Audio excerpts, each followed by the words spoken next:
Governor Aiyedatiwa has promised to bring rapid development to Ondo State through impactful projects across the 18 local government areas of the state.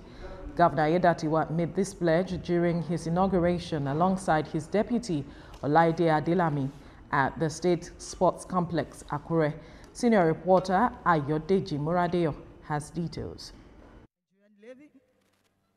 It was a historic occasion in Ondo State as Lucky Aiyedatiwa was inaugurated as the 7th democratically elected governor of the state. Party members from the 18 local government areas thronged the State Sports Complex in Akure to witness the event. The governors of Ekiti State, Aiyedatiwa Banji, and that of Lagos, Babajide Sanwo-Olu, graced the occasion.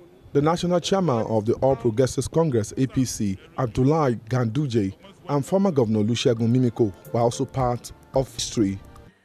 Dr. Rahman Olusegun Mimiko, I recognize you, Your Excellencies. You are welcome. Governor Aiyedatiwa and his deputy, Adelami, took the oath of office and that of allegiance. I, Dr. Lucky Orimisan Aiyedatiwa, do solemnly swear that I will be faithful and bear true allegiance to the Federal Republic of Nigeria. The governor also inspected the guard of honor mounted by officers of the Nigerian police. In his inauguration speech, Governor Aiyedatiwa promised to bring rapid development to the state. I and my deputy, we make a solemn pledge this day that we shall lead and govern with the fear of God and utmost dedication to the progress of the state. We will prioritize the welfare of our people, particularly most vulnerable among us, that is, the poor, the sick, and the marginalized. He also pledged to provide adequate security and create jobs for the teeming unemployed youth in the state. We shall strengthen the capacity of our security agencies, improve intelligence gathering and sharing, enhance community policing and engagement, and address the root causes of crimes, and encourage entrepreneurship and innovation. This is with a view to repositioning our state as a hub for technological innovation and industrialization, creating new opportunities for businesses and jobs for our citizens, especially the teeming unemployed youth. Having served as acting governor and governor before, it is hoped that Governor Aiyedatiwa will swing into action immediately. Aiyedatiwa, TVC News, Akure. All right, joining us in the studio is Director Social Rehabilitation, Grace and Support Initiative, Oludare Marindoti. Good morning. It's good to have you join us in person. Yeah, good to be here. I must confess, what I'm seeing is amazing, it's lovely, it's beautiful. Absolutely. And congratulations to the management staff. Thank you very TVC kindly. Thank you so much. So let's talk about the newly inaugurated governor of Ondo State. You were there at the inauguration yesterday. Yes. Talk to us. You came all the way from the US to be part of that event. You must have a stake. Oh, well, yes, definitely. I'm from Ondo State. I love where I was born, so definitely I have a stake in the welfare and the development of my state. And also, being someone who supported the governor even prior to him being the governor, I was, moved and, impressed by what I saw when I first met him for the first time. This is a man where, just walking, ordinary Ondo State citizens will walk up to him with their complaints and, take, whatever documents they have, get attended to. The people of Ondo State willingly gave their votes to this man. They love him. And that is why he is committed to them. And the moves he made in the last 1 year and our ease, agenda that we're probably going to go into shows that this man cares about the future of the people, cares about, and what's the future of people? Definitely the youth and the infrastructural development and everything. So I was so happy. That was why I had to come. I couldn't miss it because, in Ondo State, we call our governor lucky, right? But we say we are lucky to have lucky. But no, we are not lucky. In the immortal words of Nicki Minaj, we are blessed. So we are blessed to have him, and he has been a blessing, and the people have started feeling, and they are even about to feel more of the impact agenda. Expectations are high Yes. with regards to his inauguration. He has brought his agenda, seats agenda, which some have said is a deviation from his predecessor's agenda of redemption or redeemed. I can't remember what it is now. And so there are those who are saying perhaps he is going to do something differently. Yes, he has the opportunity to have his own team now, to do whatever it is he wants to do now. But what are your expectations this time around? And did he perform particularly exceptionally from your perspective in the last 1 year such that he can build upon moving forward? Yes, definitely. I know probably some people might want Governor Aiyedatiwa's name to change to Rotimi Akeredolu, right? But his name is Lucky Orimisan Aiyedatiwa. He is a man of his own. He will have his own agenda. But the government is a continuum. So there is no departure from the agenda of the previous administration. There is a continuation and an expansion and an extension of that agenda, which is our ease agenda that we're talking about, that Governor Aiyedatiwa spoke about. And, so definitely the expectations are high. He knows because, this was an historic election. He won 18 local government, 18-0. That's the first time it's going to happen in the history of Ondo State. Not even the local government voted for his opponent. So he knows that the expectations are high, and he's not, he's not burdened by the responsibility that's on his shoulder. Yes, he is going to carry this boulder and take Ondo State people to the promised land. So whatever they say, it is inconsequential. The Ondo State people are happy with this agenda. And he's going to execute and deliver. Interesting. Let us get down to the brass tacks, because a lot of people are waiting, just like you said, with bated breath. Inauguration gone, now governance is what they expect. So if you look at Ondo State Oil Reserve, for instance, which is also known for, is estimated to be approximately 4 billion barrels, both onshore and offshore. In terms of natural gas, Ondo State also contributes 12% to the nation's oil and gas. In fact, they said the oil and gas industry in Ondo State can power the economy of Lagos State and the rest of the Southwest region for 100 years. How do you think he's planning, or what do you think are the plans that he brought on the table to leverage these natural resources to the betterment of Ondo State? Yeah, thank you very much. We all understand the situation with Nigeria, right? That state governors don't control the natural resources, which is kind of, it's kind of surprising to me, shocking to me. It's like your father-in-law giving you your wife and say you don't have the right to touch her, how do you procreate? So we hope we get the restructuring, definitely. But the state governor is not going to, rest on his horse or fold his arms. He is also already working with the federal government to ensure that, the bitumen, the natural oil reserves and all the stuffs can actually be exploited for the betterment of the people of Ondo State. Part of his agenda is the adequate electricity and affordable energy. People probably fail to forget that bitumen is not just for tarring roads; it's also a source of energy, and you can even make pharmaceuticals out of it. And these are the things that he is already working on to put the infrastructures in place to try and mobilize, private and public funds, and he has a very progressive and cooperating person in the person of the President Bola Ahmed Tinubu. That's right. So definitely these things are going to be dealt with. But the most important assets of Ondo State are not those things you mentioned. They are the people of Ondo State, the youth of Ondo State. They are the ones who will develop the economy of Ondo State. Like I would always say that the nation don't make the people make the nation. So if you want to build your nation, you will build your people, and your people will build your nation. And that is what Governor Aiyedatiwa is planning on doing it with the last E of our E, which is education and human capital development. Because when you look at it, when he first came in, and going back to your question, Veronica, about what he did in the last year, when he first came in, he approved the appointment of 2,000 teachers. If up to that point, the last time Ondo State employed teachers was in 2009 during Governor Adagu. Right. That was 15 years ago. So by doing that, it shows that he's prioritizing the education of the people of Ondo State. And he's also looking at finding innovative ways. We all know that we have a dearth of teachers with Jackpot syndrome and everything. Yeah. But we know we can bring technology to improve education. When you can, think about it, we have artificial intelligence right now that you can use to teach students effectively, fast, and the teachers will focus on supporting it and helping the moral development of the children. And these are the things that is putting the infrastructures in place to develop. So there's definitely going to be a lot of change, and it's setting Ondo State on the path to prosperity. Let me take you back to the matters of developing bitumen or facilitating investors to explore the state's deposits of bitumen for local use and export purposes.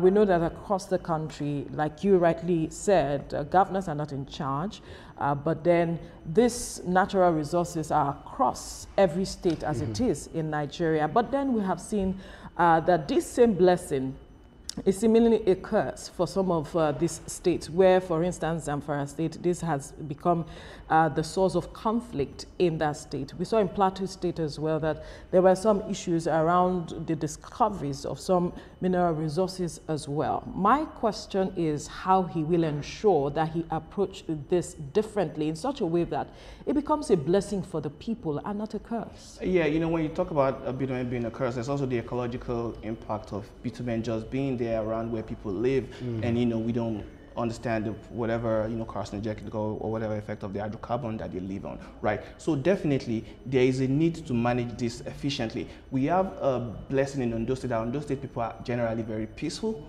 This is about the most peaceful state in Nigeria, just the nature. So there is currently no real, you know, riots. But the most important thing is also the way by which you manage it, whereby you don't overly displace the people, because that would also be a problem, and ensure that there's probity in the management. And that's part of what he spoke about, is transparency. When there's probity in the management of these resources, when they start getting tapped, that's the people, there will be a lot of ecosystem around it. There will be a lot of development around it. And, you know, so we are not going to have this issue of it falling into conflict. And especially, like I always say, when you educate your children and people are focused and they are gainfully engaged, they will have less time for crime and all these things that we're talking about. So it is going to be an holistic measure. We also have, you know, the issue of, you know, order, security, and you know, rule of law that is also working on. We have the Amotekun, which the former Governor Oluwarotimi Akeredolu championed, and he has also expanded, and, you know, we are still also working with the constitutional amendments in the House to, you know, give them more powers. So definitely, once these things are done, the governor will have more impact, and there will be a lot more security. When there is no sins, right? When there's no law, there's no sin. So definitely, we have the law. We are going to enforce it in Ondo State, and Governor Aiyedatiwa is a very calm, good manager of people. People love him. So there's definitely going to be prosperity as regards this issue. Just a few weeks ago, or a few days ago, the governors of the Southwest region came together, met in Lagos, under the chairmanship of Babajide Sanwo-Olu, you know, to look at how they can ensure the Southwest become a viable, or, you know, viable and enviable region among its committee. How do you think Ondo State can leverage this partnership, this relationship, you know, with its, you know, colleagues in the Southwest, the governors? What are the areas and the challenges that you foresee that might impact on the resolutions they came up with? Yeah, thank you very much. You know, Ondo State shares a border with Ogun State, shares a border with Osun State, shares a border with Ekiti State. Ekiti State was actually part of Ondo State until '96. So part of the governor's agenda is also the sustainable infrastructure and tourism. We all know that thanks to President Bola Tinubu, we are going to be having this coastal highway, which reminds me of I-95 on the eastern coast of the United States, that will run from Lagos all the way to you know, Calabar. If you look at it, just go on your Google map, you can measure the distance from where we are seated right now. Araromi Beach, which was one of the places that we went on Saturday during this inauguration period, is just about 120 kilometers from here, where we're seated right now. That means at 120 kilometers per hour speed, you can get there in 1 hour. At 100 kilometers per hour speed, you get in less than 1 hour, 15 minutes, That's right? That is to say, and you know that is longer than you spend on a traffic, on a busy day, to just get to Ajah or even Chevron. So you understand that once these roads get completed, that means you can be living in Ondo State and working here in, you know, Eco Atlantic, or going to maybe Lekki Free Trade Zone and all. So the contiguous spread of prosperity, we know all the money is in Lagos, but the contiguous spread of prosperity along that corridor is definitely one of the things that the government is already trying to work on in terms of the infrastructure, opening up that place. The new real estate coming there. Like I'll tell all Nigerians right now that the smart money is in Ondo State. So if you are thinking about the future, if you want to really make money, you should bring your money to Ondo State. Because the government is going to give you the infrastructure that you need so that you can develop those real estates, those, you know, equipment. There's going to be the the deep sea ports also that he has started working on. The deep sea So that is why I'm saying the smart money is in Ondo State. All Nigerians, everybody in the world, if you're in the diaspora and you have money to invest, you should know where to bring it to, because that is going to be the first. Ogun State might have intervened a little bit between Ondo State and Lagos State, but they don't have a lot of real estate. It's just a very tiny sliver of land. Ondo State is the longest continuous seashore line in Nigeria. So that means you can have a strip. But we see what climate change is doing to that seashore line. It's a major challenge. You're right, around the Ayetoro, what's it called? That's part of what, the Governor Aiyedatiwa and President Tinubu are already working on to, reverse this ecological disaster and turn it to a prosperity. Just like what we are seated here right now. This used to be a disaster. This place that we are right now. Now, a prosperity has been built across it. And that is what Governor Aiyedatiwa is doing. And if you look at it, he said sustainable infrastructure. Sustainability of those infrastructure means that you are going to do it in such a way that you don't displace the people. You don't chase them out of their town, out of their home city. You build the economy around them, whereby they are partakers and facilitators of this new economy that you are building in this reclaimed land and these things. So yeah, these are the things that this man is doing. Interesting. I am looking forward to what he would do with regards to agriculture, because for instance, we've been talking about food security as a country, how we need to ensure that we can be self-sustainable in the coming years. We've seen what Kaduna State government, Ubasani, is doing, for instance, empowering farmers and giving them the necessary support that they need, such that they even have billionaire farmers. What do you think the governor can do regarding farming and food security? Yeah, thank you. I'll tell you what the governor is already doing. Part of his agenda also includes urban and rural development through agriculture and blue economy. We have the seashore line, we have a lot of, marine life in Ondo State, where fishing is also a part of our, Fishing is also a part of agriculture. You feed from it. Ondo State can, we have a vast area of arable land. One of the things that they are trying to do is actually have something called like an agric estate, because we know that one of the problems of, agriculture in Nigeria is security. Now, Ondo State, the state governor still can't control their security, the people still don't control their security, but instead of having a diverse, dispersed, land where small-scale farmers are, disseminated, they become easy prey, easy targets. If you have an agricultural estate, then you can easily secure the perimeter and keep all the farmers who are working there safe, because this insecurity is one of the things that is exacerbating the food insecurity in Nigeria. So the governor is not just trying to put seeds in the plant, he is thinking hard in a more tactical, complicated way and mobilizing the resources for these farmers to do it. They always say that amateur stock strategy, expert stock professionals, they talk. Logistics. The logistics are already being mobilized for people to benefit from this blue economy, from people to benefit from the agricultural lands, from the Akoko region to the Owo, to the Ogbese, all of it, all across the length and breadth of Ondo State. Because why? Ondo State can contribute significantly to the food shortages that we have in Nigeria, and that is what the governor has already started doing.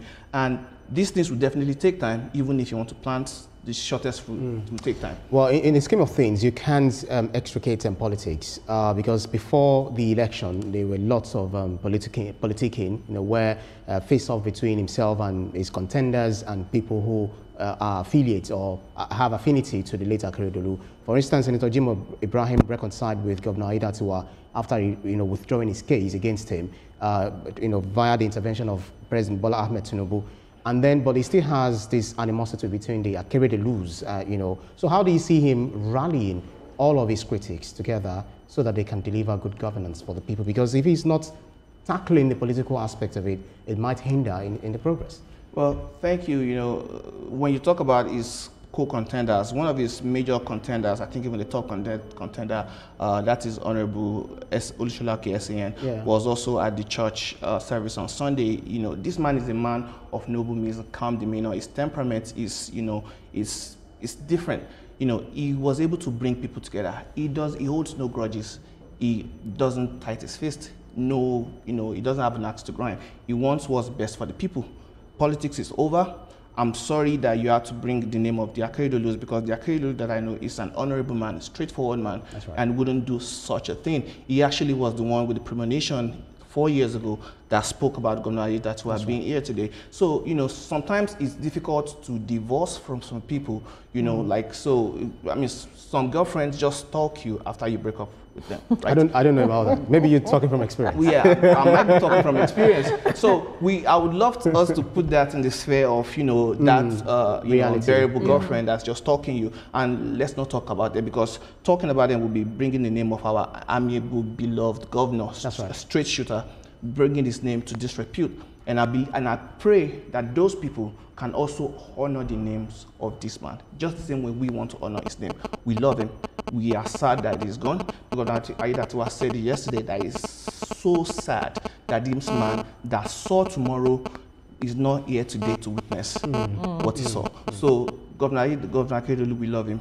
And let's not talk about that. But definitely, Governor Aiyedatiwa is, managing the political part very well. All the people that opposed him, Speaker of us, about everything, they are all, corralled around him.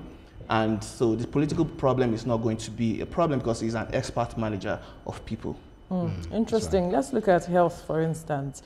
I recall that the last time I had an interview with him when he won the election, we're talking about the state of the primary health care. There were places, we had visuals of some primary health care centers that were totally abandoned because there were no roads leading to the place. Doctors refused to even go there. And so the people of those areas, I think Ilaje, Eseodo, and some of those areas were saying that they don't have healthcare facilities and all of those. I am wondering what, in your perspective, because you are a health practitioner, that you want to see the governor do, turning around the issues around healthcare.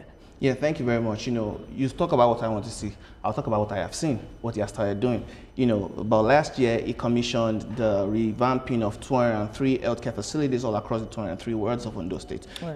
We understand that, this whole infrastructural challenge is going to be there for an extended period of time. But, the fact that we have a new local government chairman right now, that we have their resources directly in them, most of the times they take care of all these little problems. But one of the things that Governor Aiyedatiwa has already started working on is also the fact that we can use, he said, effective healthcare and socio-economical welfare. We can use technology to bridge this gap. I mean, even while... How many of these people have access to it? It is not going to be exactly. So you're going to put the infrastructure in those facilities where they go to. Even while I was away, I still had some of my patients that would still call me, send me pictures and all of that. So that means that we can have an effective healthcare whereby what we lack in requisite resources, we make up for in adequate innovation and creativity, whereby we can put these facilities for telemedicine in those places where doctors and nurses might not want to stay. Train the people in that area to be able to deliver the messages, have an adequate and appropriate referral system, so that if there is a complicated case that they cannot manage, they will be able to move them to a better infrastructure. This is, for me, a long-term plan.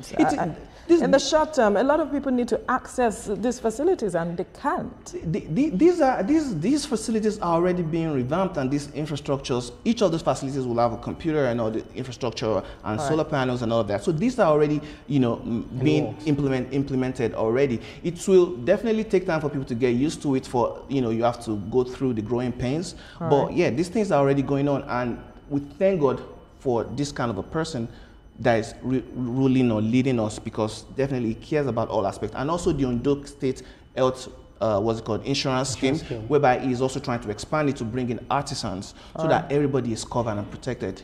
We have to leave the conversation it's a matter of time. Here right now, but we must thank you, Dr. Oluwarotimi Akeredolu, Director, Social Rehabilitation, Grace and Support Initiative. Thank you for your time. Thank you very much. Thanks, Brian. Thanks so much for coming. All right.